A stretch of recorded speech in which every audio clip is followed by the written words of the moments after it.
हम सीखेंगे। हटो।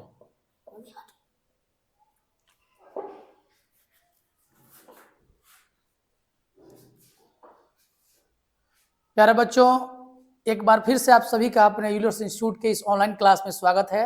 और मैं आपको आज एक मैथ का कॉन्सेप्ट बतलाने वाला हूं। जैसा कि एक जो है वीडियो मैंने बताया था जिसमें कोऑर्डिनेट ज्योमेट्री का जो है कॉन्सेप्ट दिया था, उसमें आइए मैं उसी कोऑर्डिनेट ज्योमेट्री को कंटिन्यू करने जा रहा हूं। कोऑर्डिनेट ज्योमेट्री और कोऑर्डिनेट ज्योमेट्री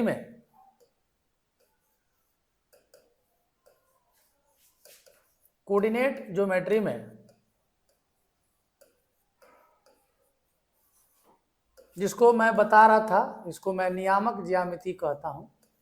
नियामक ज्यामिति।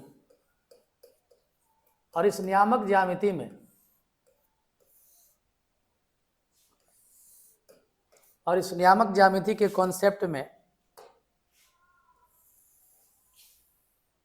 मैं एक कोऑर्डिनेट के बारे में बताया था, और उस वीडियो में एक पॉइंट मैं लिया था एक्स वाई, और इस पॉइंट को मैंने बोला था एक्स कोऑर्डिनेट,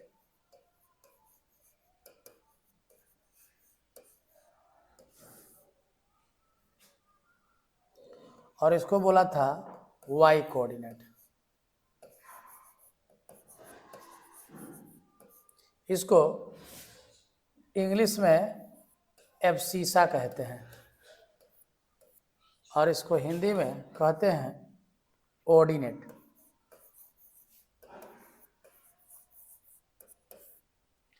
और इसको बोले थे हम कोटि, लेकिन मैं बोलता हूं कि इसको बोलते हैं हम लोग भुज, और ये हो जाएगा कोटि। मैं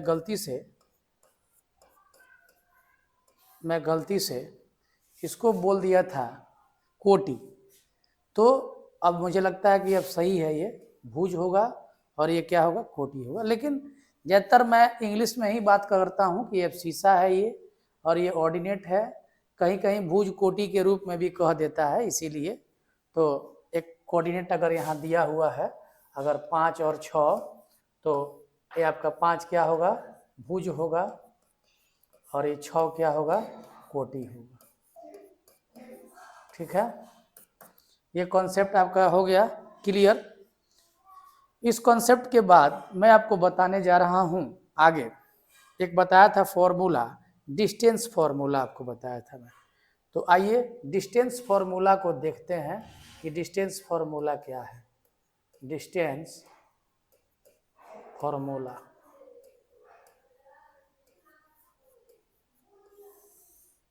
डिस्टेंस फॉर्मूला को मैं कहता हूं यहाँ दूरी सूत्र।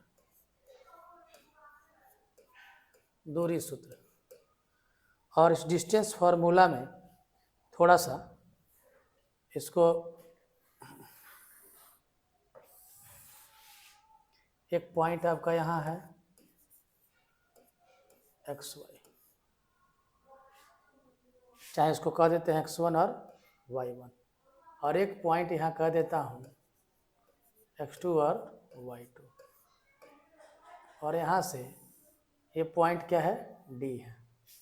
तो यही डिस्टेंस फॉर्मूला जो है बनता है D equal to root under, क्या बनेगा, ये बन जाएगा x1 माइनस x2 का whole square plus y1 minus y2 का होल स्क्वायर।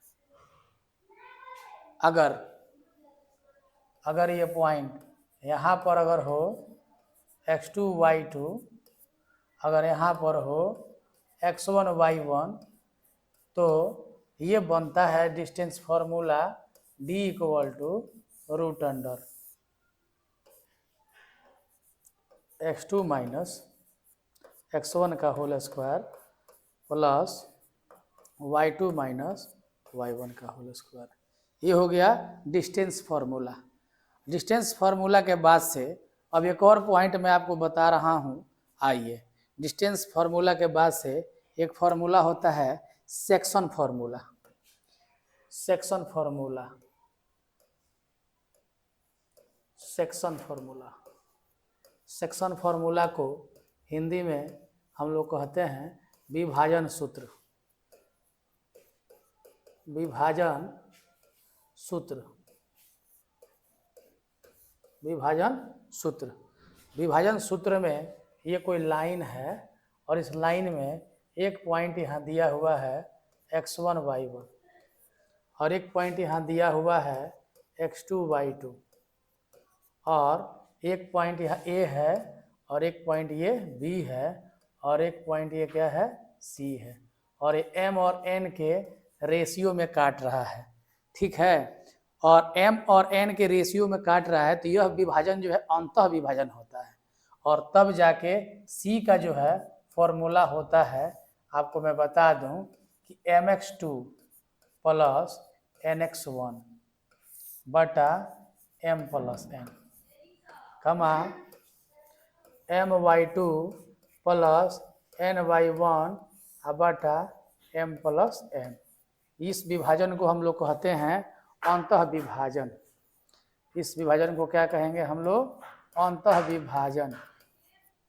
अंतः विभाजन। और ये अगर विभाजन बाह्य हो, बाह्य विभाजन भी कभी कभी सवाल पूछ देता है। बाह्य विभाजन जब पूछेगा तो इसमें खाली जो प्लस वाला जो चिन्ह है इसको माइनस कर देते हैं, तो यहाँ पर हो जाएगा mx2 माइनस nx1 बटा m माइनस n कमा my2 माइनस ny1 बटा m माइनस n। और ये हो जाता है बाह्य विभाजन। क्या हो जाता है? बाह्य विभाजन। ये हो जाता है बाह्य विभाजन। तो ये आपको ये जानकारी होना चाहिए कि ये अंतः विभाजन है, ये बाह्य विभाजन है। इसके बाद जो होता है केंद्रक का फॉर्मूला, त्रिभुज के केंद्रक का फॉर्मूला। आइए उसको भी मैं बता देता हूँ कि त्रिभुज का केंद्रक का फॉर्मूला क्या होता है। ये चीज़ें आप देख सकते हैं, इसमें कोई दिक्कत नहीं है। त्रिभुज के केंद्रक का फॉर्मूला आइए मैं लेता हूँ आपको। ये होता है त्रिभुज का केंद्रक। त्रिभुज का केंद्रक।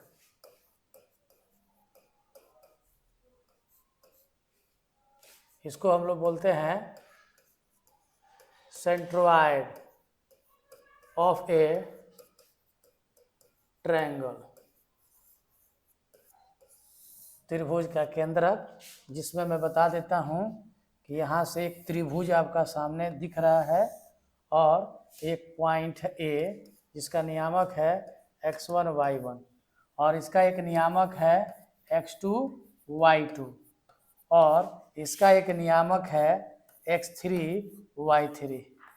तो त्रिभुज के केंद्रक का एक फार्मूला होता है, देखिएगा केंद्रक, जो केंद्रक होता है उसका फॉर्मूला होता है, क्या होता है? x1 plus x2 plus x3/3 और y1 plus y2 plus y3/3।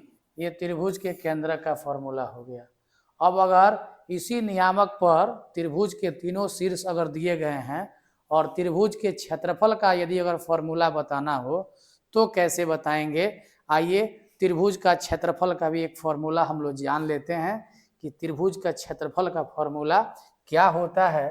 तो अब देखिए यहाँ पर एक पॉइंट बना दे रहा हूँ कि त्रिभुज का